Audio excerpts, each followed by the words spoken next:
Most champions in League are tied to a region in Runeterra. It could be the place where they were born and raised, where they grew strong enough to become a champion in the game, or maybe a place that they're committed to. In this video, I'm gonna rank the top 3 most powerful champions from each region. To make things easier, I'll be using raw power, like straight up Dragon Ball power levels, as my criterion for this video. You can pretty much think about it like the champion's physical and magical ability, and what their power is actually capable of doing. So if a champion has a cult, a lot of influence, or an army that isn't directly a part of their own powers, that doesn't count. That doesn't add to their place on this list. Another thing is that power doesn't have to be purely destructive or aggressive, since I'm also considering defensive abilities. So even if a champion can't wipe out an army with one attack, if they got something like a badass giant shield or some insanely strong healing, they can still show up here. What matters, like I said, is the power itself. And finally, I'm only looking at their current power, not stuff from the past or what they could become in the future. Nothing like that. Just what they actually do right now.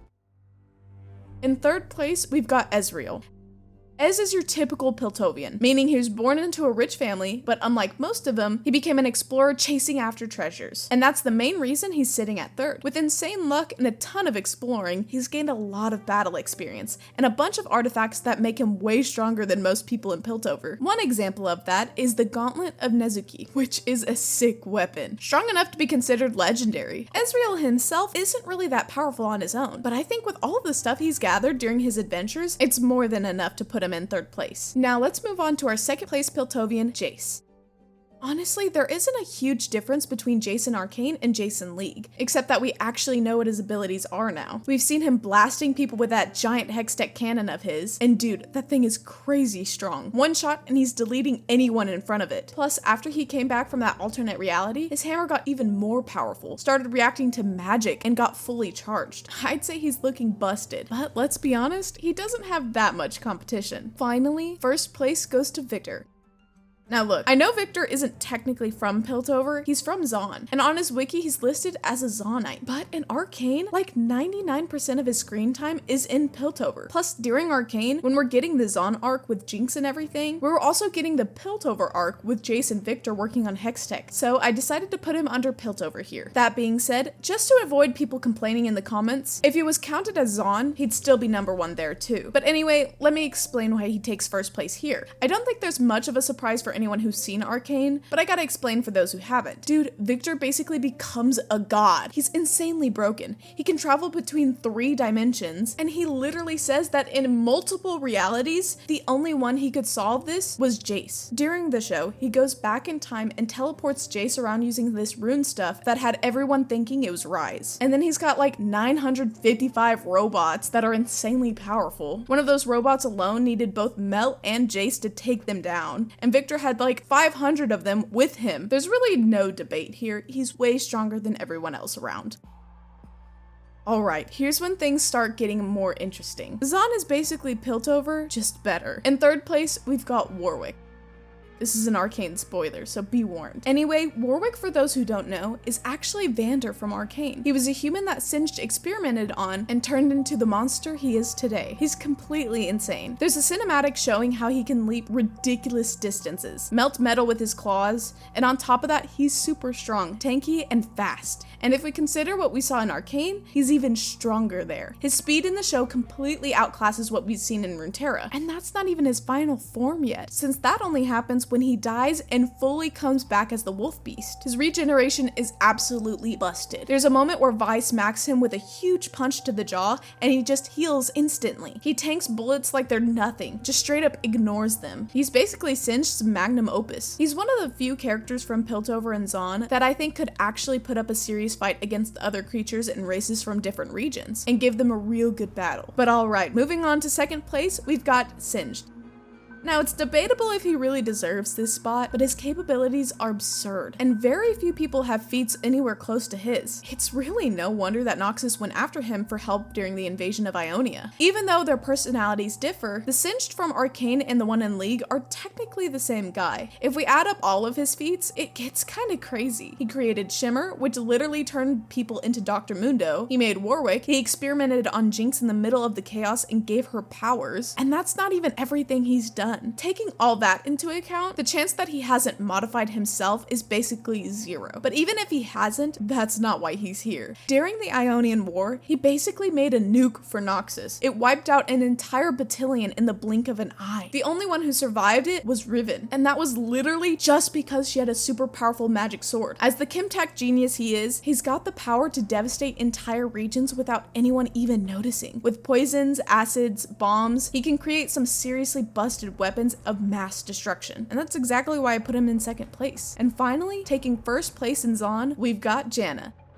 Janna's a spirit, and not just some regular spirit, but a divine one. Basically, a spirit that represents whole cultures, civilizations, and ideals, kind of like Kindred, Volibear, and others. The thing is, spirits like this depend on how much people believe in them. The more people worship and believe in the god, the stronger they get. On the flip side, the less faith that the people have, the weaker they become. Unfortunately for Janna, although she used to be a great deity in Shurima, nowadays she's basically just a minor goddess with very few followers. Despite this, even in her weakened state, she's still stronger than everything in Zon. I'd like to mention that we've got a store. Right now we've got 5 designs available and 1 more on the way. Here's a little spoiler. Anyways, we've got tons of products, so go check them out. Links in the description. And while you're down there, don't forget to subscribe, drop a like on the video, and maybe even consider becoming a member to get access to a bunch of cool perks.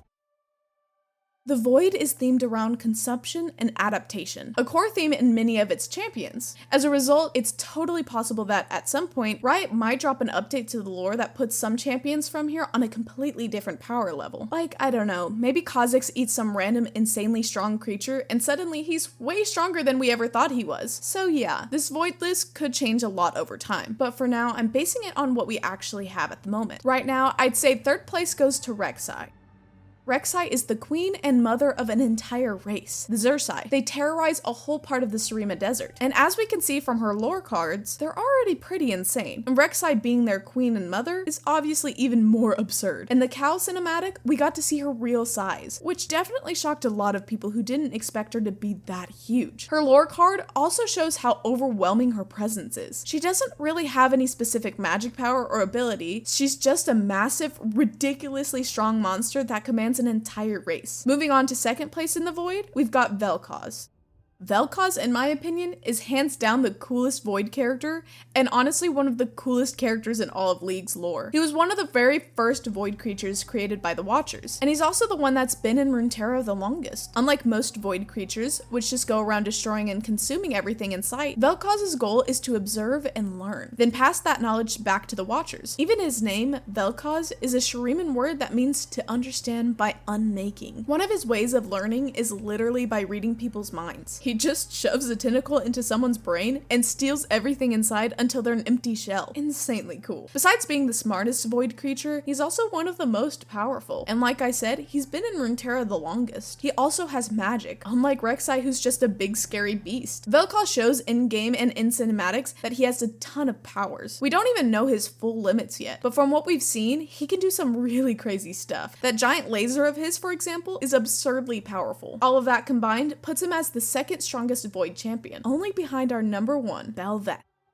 Bel'Veth is honestly insane too. At first, she wasn't even a creature. She was actually a pocket dimension called the Lavender Sea. Over time, with countless mutations, that dimension became sentient, started consuming sentient beings, and decided it didn't want to just be a dimension anymore. Instead, it wanted to become a leader, something powerful, something that could interact with the physical world directly. That's when the events with Malzahar happened, where he opened a void portal beneath the city of Bel'Veth, and the entire city got consumed by the Lavender Sea. Out of that, a being was born, and that being named itself Bel'Veth after the city it absorbed. Not only is she insanely powerful because she literally consumed a whole city, but she's also ultra mega smart, like Void level LeBlanc smart. She controls other creatures, makes deals, and manipulates mortals. On top of that, she's fighting against the Watchers and wants to destroy them, instead of serving them like Vel'Koz does. She even made a deal with Kai'Sa. You know, the sworn enemy of the Void? Yeah, that Kai'Sa. I'm kind of rethinking what I said now. Maybe I actually think she's even cooler than Vel'Koz. But anyway, you get the point. She's insanely strong, definitely one of the most powerful characters in all of Runeterra.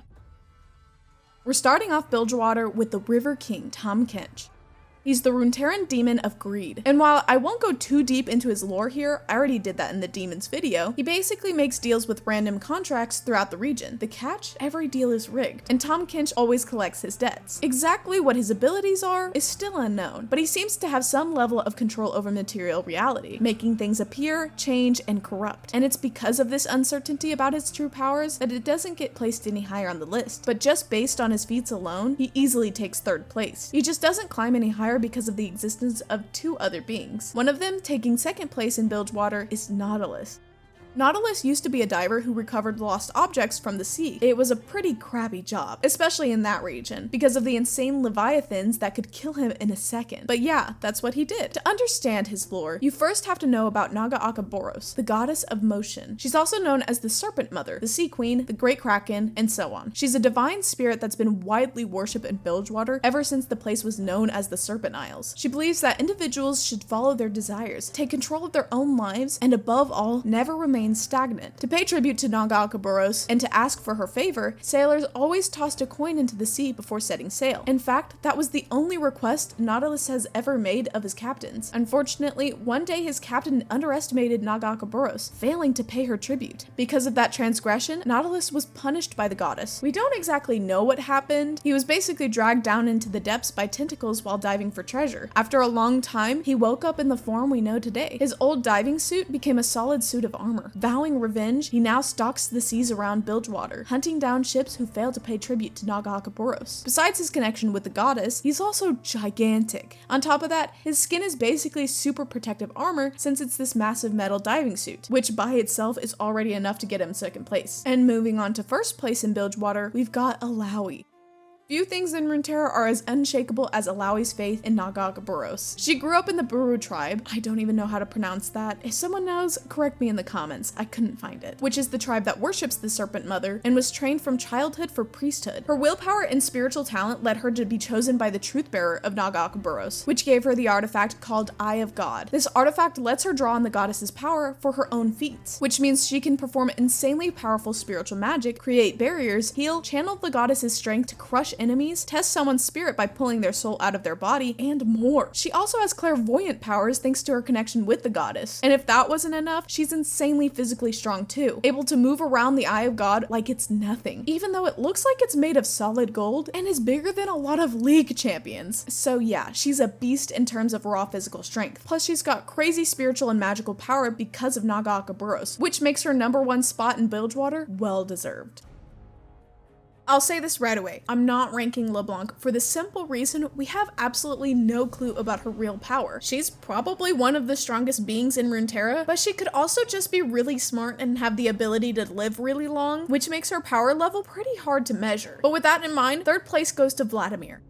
Vlad is extremely old. He's been alive for hundreds of years, and his story starts back with the Great Darken War, which happened over 1,000 years ago, according to the timeline Riot presented in the book Realms of Runeterra. He was a prince of Camavor, but he wasn't favored in the royal succession line. At that point, the war had already gone global and reached the Eastern Kingdoms. As a way to try to keep his kingdom safe, the king offered one of his sons to a Darkin that arrived there, and the Darkin accepted. Since the king wasn't stupid, he gave up the son that wasn't a part of the succession line, and that's how Vladimir was handed over to a Darkin. And to the Darkin, humans were basically cattle, good only to serve their goals. Whether that's creating, discovering, conquering, whatever. But here's the thing, Vladimir was cunning and manipulative, so he got close to his Darkin master and tricked him into teaching him blood magic, which was something the Darkin were masters of, since they used it to deform their own flesh. And just to remember, even though they were once human, the Darkin had already gone through the process of ascension and become ascended. Their bodies were deeply modified by magic, so warping themselves the way that they did was definitely an insanely complicated process. Using that arcane knowledge, Vladimir lured his master in and absorbed his power. That doesn't necessarily mean that Vlad is on the same level as a Darkin, since we don't know if he absorbed all the power or how strong that particular Darkin even was. But either way, his magical knowledge plus the Darkin blood he consumed give him enough power to earn 3rd place in Nexus. Now moving on to 2nd place, we've got Swain.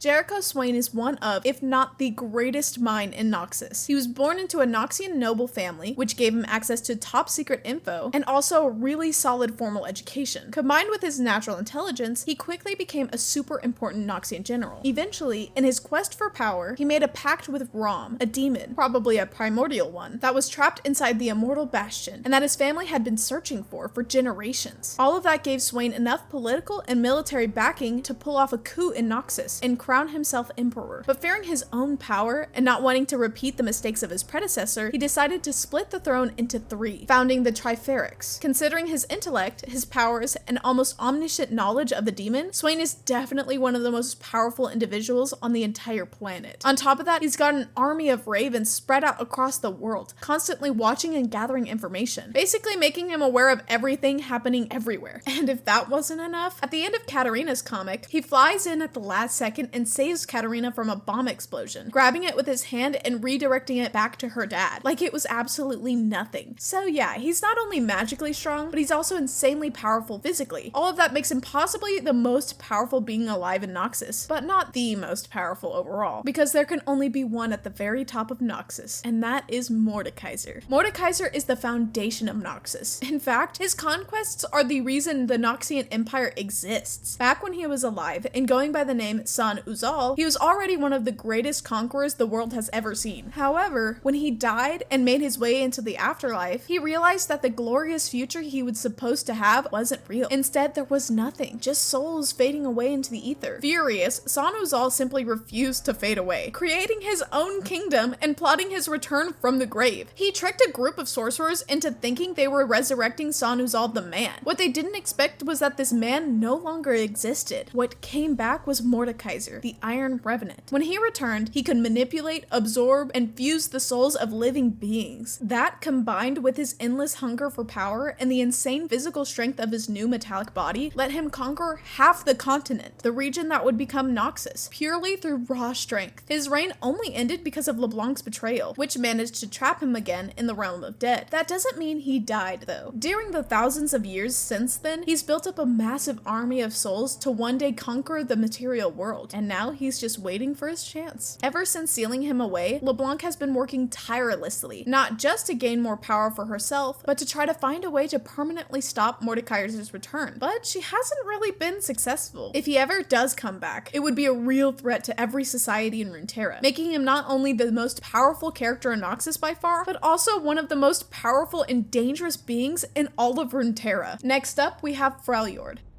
The Freljord is one of the harshest regions in Runeterra, which means even the weakest champions here are usually way stronger than champions from other places. But in the Freljord, there's a group of beings that are way beyond anyone else's power, and could solo almost the entire world. These are the so-called demigods. And out of them, third place goes to Anivia.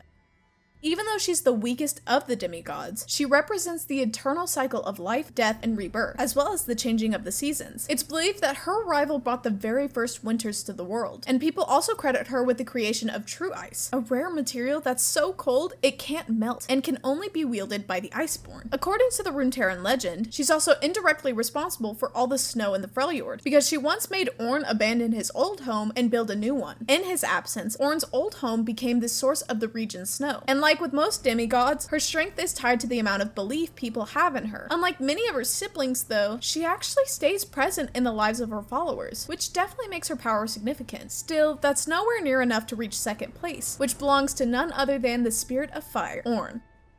Ornn was the very first demigod. His stories say his battle against the planet itself was so epic that not only did it shape the geography of the Freljord, but that the world itself gave him a special primordial flame. They say he's the one who forged the legendary items, and it was while building his home that the Freljord was internally condemned to snow. He believes nothing should ever be made unless it's perfect. Even though he tries to be forgotten, his story keeps being told and his followers continue to grow. There are so many stories, tales, and myths about Ornn Ornn that I could spend ages just listing them, which obviously isn't the point right now. Sadly, it's impossible to figure out Ornn's exact power today because of his constant attempts to be forgotten, which, like I said, makes him a lot weaker, but there's no way not to put him here simply because of his feats. The pitchfork that he made to build his home is now used to rule the seas, like the Trident of the Sea King. His skill and obsession with perfection, combined with his raw strength and the powers that he gained from the primordial flame, make him one of the strongest beings in Runeterra, even when weakened. But that weakening is just enough for someone else to be stronger, and that's his younger brother, the storm god himself, Volibear.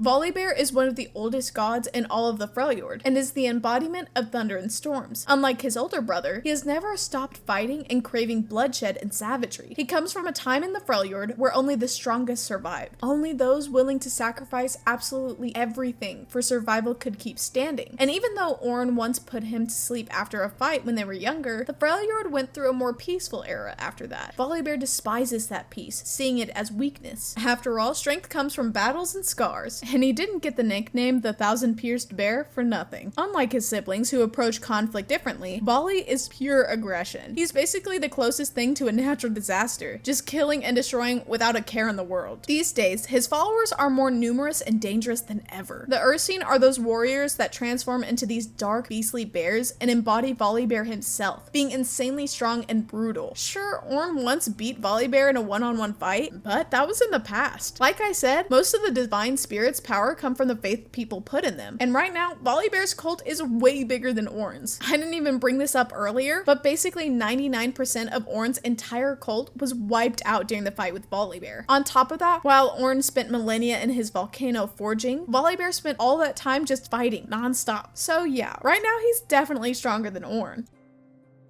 Our third place finisher, who in my heart is actually number 1 and the most powerful being in Runeterra, is Master Yi. A swordsman who mastered one of the most powerful techniques in Ionia, the Wuju. Wuju is a super ancient sword technique that's deeply tied to the spirit of the one practicing it, going all the way back to the Vastaya Shirei. It's all about balancing your physical power with your spiritual energy, making Master Yi as fluid as a spirit himself. To give you an idea, it's said that the Wuju techniques are strong enough to cut through beings the size of mountains, like in the short story Poetry with a Blade, which shows a young Yi learning more about the Wuju and the origins of this insanely powerful and ancient style. During the Noxus invasion of Ionia, they were so scared of Master Yi that they straight up massacred his village and the Wuju Academy. If I remember right, it was with a bunch of singed bombs. Not nuclear, obviously, but like some chemtech bomb, you know? Just because they were terrified that a Project Master Yi type of thing was being created there. Like a Master Yi 2.0. The whole thing made Yi super depressed, so he isolated himself for a while, but eventually he decided to honor his title as the last master of Wuju and started taking on new students. So yeah, the dude's a beast, no question. Literally the most crazy, broken, insane character in all of the lore. Anyone who says otherwise is just wrong. No disrespect. In second place, we've got Syndra.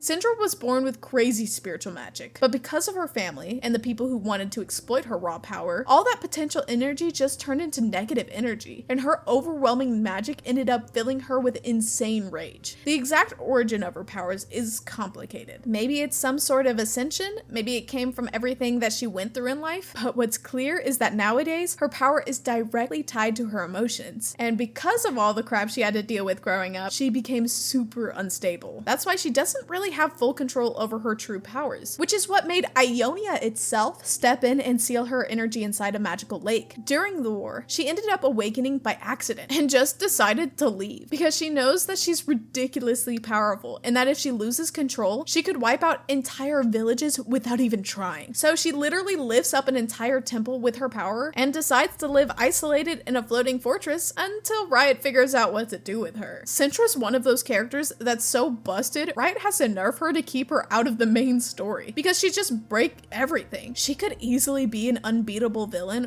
or some overpowered hero that ends every threat in seconds. So they just keep her isolated and as neutral as possible. But moving on to first place, none other than Karma. Now, Karma isn't just the woman we play in game. She's actually just the vessel of Karma. Because just like the Avatar, Karma is the spirit of Ionia itself, the literal personification of Ionia inside an enlightened human vessel. The current human is named Dara, and whenever the vessel of Ionia's spirit dies, either in battle or naturally, the spirit reincarnates in a new host, eventually gaining all of the memories of their past lives, which means Karma is an insanely ancient and powerful Ionian entity. I've talked about this in other videos already, but basically we've seen Karma's powers used to cause damage, like in the Ruination cinematic, but at the same time, the whole nature of Ionia is more about peace and balance, and the spirit's powers obviously reflect that. The thing is, this incarnation of Karma, Dara, has a slightly different perspective than her predecessors. She believes in fighting for peace instead of just waiting for it to come. That gives her a way wiser and very different outlook than Syndra. So yeah, like I said before, I do think Karma would probably lose a 1v1 to Syndra based on what we've seen of their powers so far, but overall, I'd say that Karma is still more powerful. That's because her power isn't just about attacking, you know? She shields, she buffs move speed, and I know it sounds like I'm joking, but that's literally it. Her power just has a different nature, but if we're talking about raw Dragon Ball power level kind of stuff, Karma's level has to be above Syndra's. Next up, Demacia. Demasia's lineup is way easier to rank, because these three are just completely above the rest. In third place, we've got Galio. Nothing better than a giant gargoyle to show off the insane potential of Petricite, the mineral that absorbs magic, and Galio is literally made entirely of it. He spent centuries in Demacia just soaking up energy, until more recent times where he actually started waking up and gaining consciousness, beginning to wonder what he is and what his purpose is. Kinda like the Iron Giant. Galio was supposed to be this big symbol of Demacia's power over mages, but over time, he ended up becoming a symbol of hope instead, and honestly, that's basically it. There's not much more about Galio's lore. The most we've got is that cinematic where he comes crashing down to help Lux against Silas. I really hope Riot does more with him and gives him a proper boost in the lore, because he's basically Demacia's Statue of Liberty. That's sick. On top of that being this massive unstoppable beast, he's also a huge symbol of power for an entire nation. But even with him being this colossal magic absorber, he still doesn't compare to the second place on this list, Morgana.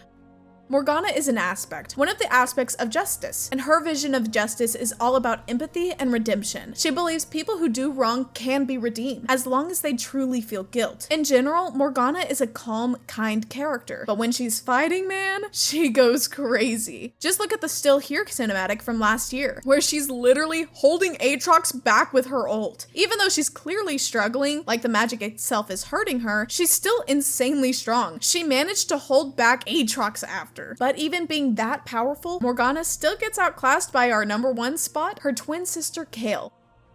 She's just way less emotional and empathetic than Morgana, and the main reason there's a difference in power between them is because Kayle fully embraced her natural gift. While Kayle wields both of their mother's swords and channels her natural power, Morgana chooses to study and learn magic. It's kind of like Kayle speaking her native language while Morgana is learning a second one. They're still close in power, but Kayle definitely has the edge over her. Next up, Shadow Isles. In the Shadow Isles, we've got a bunch of insanely powerful specters, but most of them are basically trapped inside the black mist, which means they can only go as far as the mist can spread, and without a doubt, one of the strongest specters there is Maokai. Maokai used to be the spirit that lived on the Blessed Isles before they turned into the Shadow Isles. Even though we don't know exactly how strong he basically is the beginning of the Isles, since he's the one who created all that life that exists there. And since he's a spirit, not a human, who got corrupted by the mist, he's insanely strong. He's just strong. There's nothing much else to say. He doesn't have a ton of feats, but he's super powerful. One thing that adds to his power level is the fact that the reason he survived the fall of the island is because he's infused with the water of life, since he was deeply connected to nature and to the Blessed Isles. It's like instead of having regular blood or whatever flows through a tree, he's got the water of life running through him. And the water of life is ridiculously powerful. It can basically heal any wound and even bring the dead back to life. Unlike the others, who were mostly just regular humans, normal warriors that ended up corrupted, he was already a sick spirit before the corruption. So yeah, taking third place, we've got the big guy himself. Moving on to second place, we've got Thresh. He's one of the main people behind the Ruination, because unlike Hecarim or Viego, he knew exactly what was going to happen when Viego tried to bring his soul back. Thresh is definitely the most sadistic specter in all of the Shadow Isles, because he didn't just kill the souls that crossed his path, he traps them inside his lantern and tortures them. He's the only known specter with the ability to absorb and control other souls besides Viego. After the Ruination, Thresh actually managed to break free from the control of the Black Mist, and now he just roams around tormenting and torturing all kinds of the living beings across Runeterra. Seriously man, this dude is messed up. He orchestrated a whole revenge plan for years just because he thought he was better than everyone else and deserved more recognition. Instead of being stuck with that boring job he had in the catacombs of the Blessed Isles, manipulated Viego twice, and also messed with GP, Lucian, Callista, and even Rise as shown as in the Ruination novel. Nowadays, he basically doesn't have any limits on his power anymore, since his only weakness was being a specter tied to the Black Mist. Now he's free out there, and we have no idea how strong he actually is. We just know he's crazy powerful, but still, he's behind number 1, which is Viego. The Ruined King is obviously an insanely powerful entity, and a lot of his strength comes from his sword called Sanctity, which is a legendary weapon. This sword can merge with the soul of whoever wields it, and with that, it can manipulate other lost souls wandering around in the Black Mist that Viego controls. During the Ruination story, Viego managed to dominate the souls of several champions with the power of the sword and the mist. And it wasn't just some weak champions, man. He managed to resurrect and control even the aspect of war, Pantheon, inside its host Atreus' body. So yeah, his power to control and manipulate souls and specters basically has no limit. He's got a bunch of absurd souls in his army too, like Camavorian dragons. And since that whole army comes from his power, I count it as his. It's not like just an army of people he commands. It literally comes from him. If Viego wasn't so obsessed with these souls and just decided to focus on conquering Runeterra, the entire Sentinels of Light wouldn't stand a chance. He would have just pulled it off. And on top of that, our second place Thresh literally gets his power from him. Viego is literally the source of Thresh's power, so there's no way Thresh could ever surpass him, you know? He literally comes from Viego. So yeah, Viego takes number 1 spot in the Shadow Isles, and not just as the strongest over there, but also as one of the strongest in all of Runeterra. He'd sure land in a top 10 list. So in Shurima, the way things worked out meant that all of the top 3 characters ended up being ascended. They were humans so legendary in life that they literally became god warriors. Humans who evolved and transcended humanity to turn into these ultra powerful beings that represented Shurima and were basically worth an entire army on their own. In third place, we've got Renekton. Even when he was really young, Renekton was already a lion of a guy, super hot-headed, always looking for fights. So when he joined the Shuriman army because of his older brother, Gnosis, it was more like Gnosis trying to channel Renekton's rage and impulses into something productive, instead of him just going around starting pointless brawls. And it actually worked, man, because he became this super disciplined, fair military captain who was the primary example of a warrior in the Empire's army, even when compared to the god warriors of Shurima themselves. Eventually, when Gnosis got sick and was about to die, the Shurimans realized that the only way to save his life was through the Ascension ritual. However, Gnosis was so weak that someone had to support him so he could stand in front of the sun disk and receive the divine energy. Without thinking twice, Renekton stepped up to escort his brother to the ritual, even though it meant Renekton would probably die in the process. But he didn't die. Just like Gnosis, he ascended, and the two of them became some of the strongest ascended that ever lived in Shurima at that time. Renekton, even as a human, was already a super powerful general and a total beast. So after going through the Ascension ritual, everything that was already strong about him got way stronger with the sun disk's divine power. But all of that still isn't enough to put him above our second place, which is Aatrox,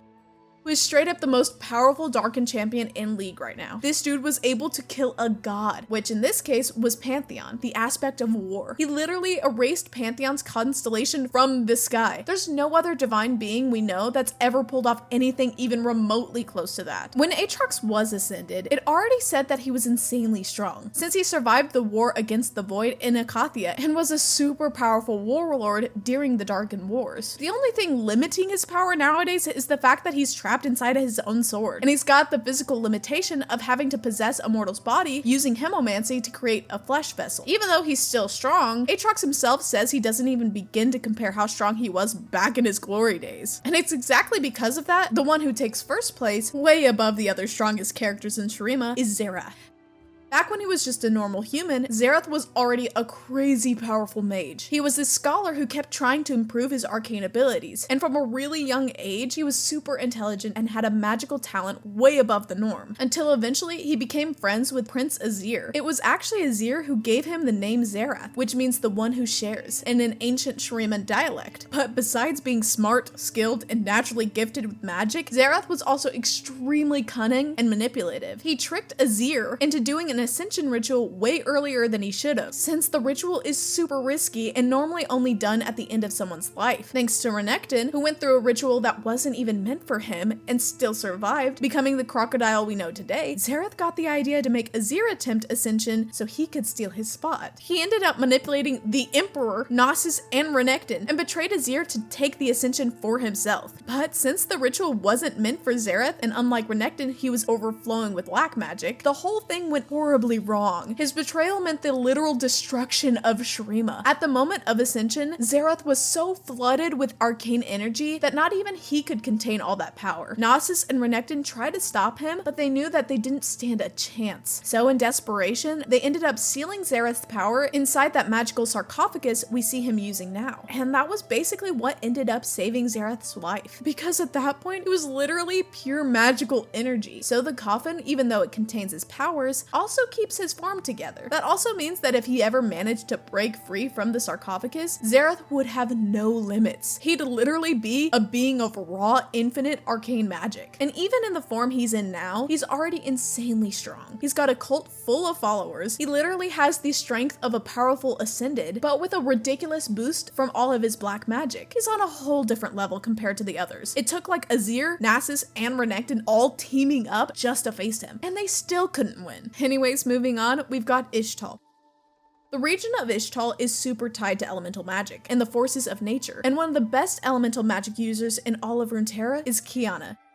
Qiyana is a Yuntal, which is basically a high-ranking caste of mages from Ishukan, the city right in the heart of Ixtal's jungle. The whole culture of Ixtal revolves around magical proficiency, something everyone in the kingdom learns from childhood. The stronger your magical talent, the more power and influence you've got in Ishukan. Qiyana is last in the line of succession to the throne, with 10 older sisters ahead of her. That became her motivation to try and claim the throne by her own merit, instead of waiting on the order of succession. And honestly, the only thing bigger than her power is, without a doubt, her arrogance. She's so arrogant that she challenged her oldest sister, the one closest to the throne, to a duel in front of the entire city of Ishukan, and she ended up leaving her sister in a wheelchair while walking away from the fight untouched. After that, she earned the respect of the Ixtali people, and her arrogance only got worse. But it's not like that arrogance is baseless. She's definitely able to back it up. She's the most powerful elemental mage, at least among mortal humans in Runeterra, and would outclass others with ease. Think about it. Yasuo controls the wind, Talia controls the stone, but Qiyana does both of those, and better. And she can do even more. Sadly, Riot hasn't really shown much of her powers yet, but the fact that she's powerful is undeniable. Even with all that though, she's still nowhere near the power of our second place from Ixtal, which is Malphite. Malphite is this ridiculously massive golem born from the monolith, a failed experiment of the ascended mage Nezuk. The monolith was basically a weapon made from the elemental magic of the god warriors, created to fight against the void after Ikathia's fall. It was described as a fortress, a living titan of stone, capable of manipulating the magical energy of elemental mages and able to evenly match the void on its own. The thing is, after countless battles, the monolith got super worn down, covered in wounds that were called Malphite, which means bad stone in the Ixtali language. As strong as the monolith was, the void just had way too many numbers. After all of those clashes, huge chunks of the monolith broke off, most of them consumed by the void. Nezuk survived the monolith's fall, but out of pure frustration, he just abandoned the massive construct, and that was that. What remained out of that huge structure was Malphite, a fragment of the monolith that now roams the borderlands near Ikathia, close to the Ixtali jungle, and stops the void from spreading underground. And man, it's crazy, because Malphite is absurdly huge, can cause earthquakes with a single punch, is one of the biggest champions in League. He's basically a walking Mount Everest. And the wildest part is, he's just a shard of the original monolith. So like, if he's already this strong, just imagine how crazy the real monolith was, you know? That thing must have been on a whole different level. But despite all of that, he recently found himself an opponent who not only matches him, but outpowers him entirely. And that's who takes our #1 spot in Ixtal, Skarner.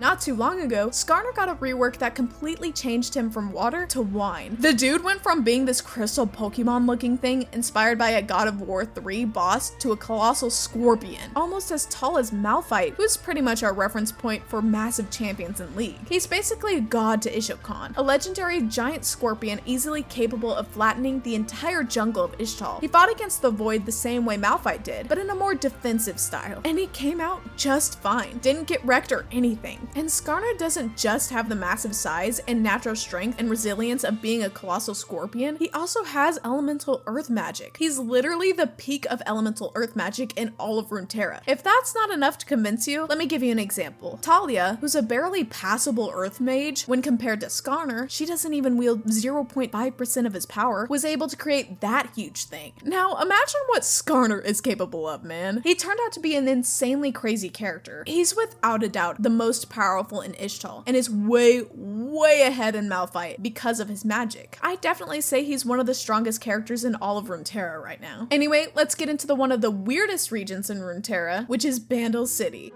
I say weirdest because Yordles are basically cartoon characters in Runeterra. A lot of the Yordle magic is just pure chaos, kind of like in Looney Tunes or, I don't know, Tom and Jerry. It's really hard to rank the power level of Yordles because besides that whole cartoon thing that makes no sense, most Yordles don't even have real feats. So honestly, everything I'm gonna say here is just guesswork. In third place, we've got Lulu. She's a Yordle mage who can literally change reality with simple gestures, making tiny creatures into giant monsters or, I don't know, turning people into harmless squirrels. For her, everything's just a game. She never takes anything seriously, she sees everything as fun. And what makes her really dangerous is the fact that she's completely nuts, totally unhinged. She's straight up just crazy. And that's it, there's not much more to say about Lulu. Let's move on to second place, which is Kennen. A long time ago, back in those ancient wars that nobody even really remembers in Ionia, Kennen was already out there watching over mortals. He really liked Ionia because the people there respected Yordles as creatures from the spirit realm, so he stuck around for a long time. Eventually, the peace that was hanging over Ionia got threatened because of evil entities from the spirit realm started crossing the line into the mortal realm and causing trouble. At some point, he ran into the Kinku Order, which was led by the Eye of Twilight and the Fist of Shadow. After seeing those guys trying to deal with all the spirit problems, Kennen was like, man, these people need another leader. So he joined them as one of the leaders of the Kinku Order, becoming the first and only Heart of the Tempest, a role he still has to this day. And that's the thing, Kennen is one of the few Yordles who's actually serious. He's not just goofing off, messing around, or being overly playful. He's focused and has insane lightning powers and has been fighting spirits for thousands and thousands of years. So there's no way he's weak, right? But even with all of those thousands of years of training and battling spirits and whatever else, he still falls just a little bit short of our number 1 spot, which goes to Runeterra's self-proclaimed biggest villain, Veigar. When Veigar left Bandle City to study celestial magic in Runeterra, he was just a simple, enthusiastic mage who wanted to learn about the world. But then he ran into Mordekaiser, who showed him that life isn't all sunshine and rainbows, and completely shattered his dreams and joy. Mordekaiser imprisoned Veigar for a long time and tortured him to understand how Yordle magic worked, forcing Veigar to use his powers in twisted, malicious ways against his will. And Yordles have this really interesting trait in their magical nature, which is their adaptability. Basically, Yordles adapt to whatever place or magic they're exposed to, no matter what it is. For example, Poppy is just a loyal warrior because she grew up in Demacia. Cled is violent and crazy because he lived in Noxus for so long. Fizz is literally a fish because he lived in the ocean. You get the idea. So over the centuries, Veigar ended up mimicking Mordekaiser's desire to conquer everything around him and become the ultimate villain. The problem is, since he's a Yordle, nobody took him seriously. And even though Mordekaiser twisted him into using his powers for evil, Veigar himself doesn't actually know how to be truly evil. He's not really evil at heart because Yordles are naturally good. One example is Veigar killing some evil being that was tormenting a village, only to take its place and terrorize the villagers himself. But his evil deeds are always so silly or harmless that no one actually got hurt. In fact, they usually ended up helping the villagers, so nobody really minded him. But that doesn't change the fact that he's the only Yordle that has a loyal army under his command and a whole mecha. The guy literally has millions minions, man. How could you not top that? He's got minions. And then there's his Legends of Runeterra card, which is straight up insane. Like, oh, Heimerdinger's got a dinosaur, whatever. Here's a giant mecha powered by celestial magic. Speaking of celestial magic, Vigar is one of the very few characters in Runeterra who can actually manipulate celestial magic, which is already insanely powerful on its own. Combine it with his Yordle magical ability, and man, he's ridiculously strong. He's the goat of the Yordles, no doubt about it. Last but not least, we've got Targon. So, I already know this one's gonna blow up in the comments, but we'll see how it goes. Third place for the strongest champion in Targon goes to Pantheon. Before he became an aspect, Archivesnexus was a super determined and pretty mediocre warrior. He earned the respect of his brothers in arms through sheer effort and his ability to keep fighting, even when knocked down. Basically, he's like an anime protagonist who just keeps standing back up mid-fight. Thanks to that willpower, Archivesnexus managed to climb to the top of Mount Targon and become an aspect. Unfortunately for him, the aspect of war thought Archivesnexus was too much of a nobody to represent Runeterra, so he straight up just stole his body and turned him into Pantheon. Eventually, Aatrox showed up around Mount Targon and went for a 1v1 with Pantheon, killing him with one blow to the chest that literally made the stars of the war constellation vanish from the sky. Dude, that's insane. But here's the thing, only the god died. The human was still alive, and Aatrox didn't even care about killing Archivesnexus, so he just left him there to die. But like I said, anime protagonist. He got back up right then and there, came back for round 2, and this time he defeated Aatrox, reigniting the constellation of war in the sky and becoming the new Pantheon.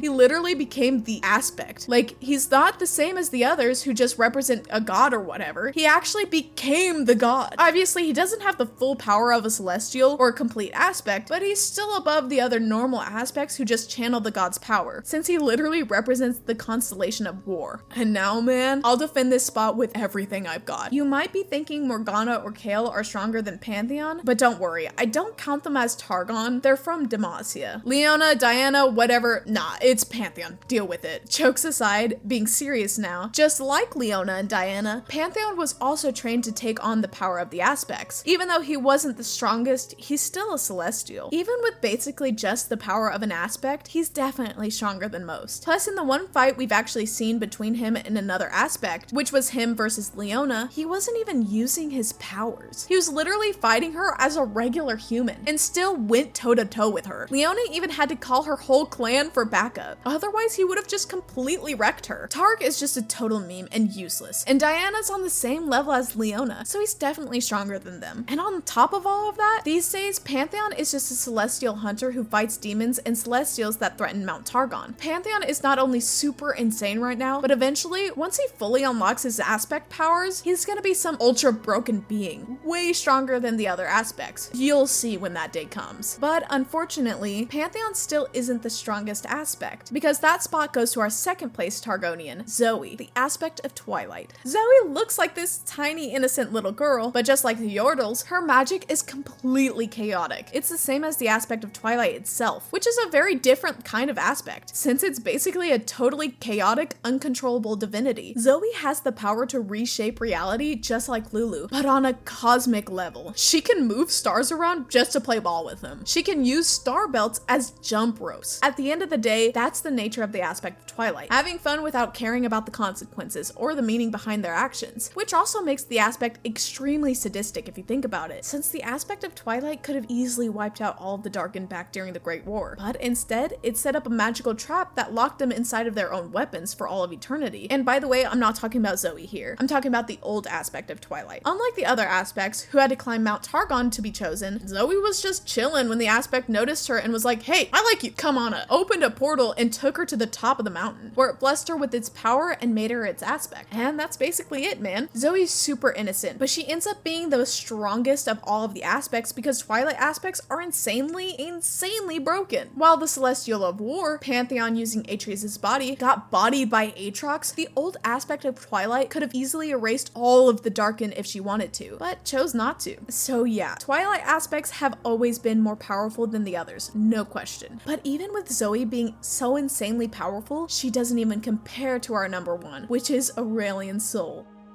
Aurelian's soul is a celestial dragon that's been around since the very beginning of the universe. Not just Runeterra, the universe. He's a being with the power to forge stars and erase galaxies without even trying. A soul is the creature that dates back to the creation itself and gave rise to all of their beings that exist. All of reality is basically a reflection of Aurelian. To give you an idea, the dragons in Runeterra look the way they do because of him. There's this thing, I think it's a quote that shows up in Legends of Runeterra while loading, that says ordinary things always try to copy whatever's at the top. And that's why dragons look kinda like Aurelian, because he's the peak. He's such an absurdly powerful being that Targon straight up feared his very existence and tricked him into captivity using his own known weaknesses, which is his arrogance, and the fact that he thinks he's better than everyone else, which, to be fair, he is. Since even while trapped, he has indescribable powers with basically no equal. One example of his powers is when he closed a void rift in Runeterra with just a breath, while killing one of the incarnations of the aspect of war in the process. On top of that, he can manipulate celestial energy however he wants. His power level is just insane. There's nothing else in League that even comes close. And finally, our Targonian honorable mention goes to Bard.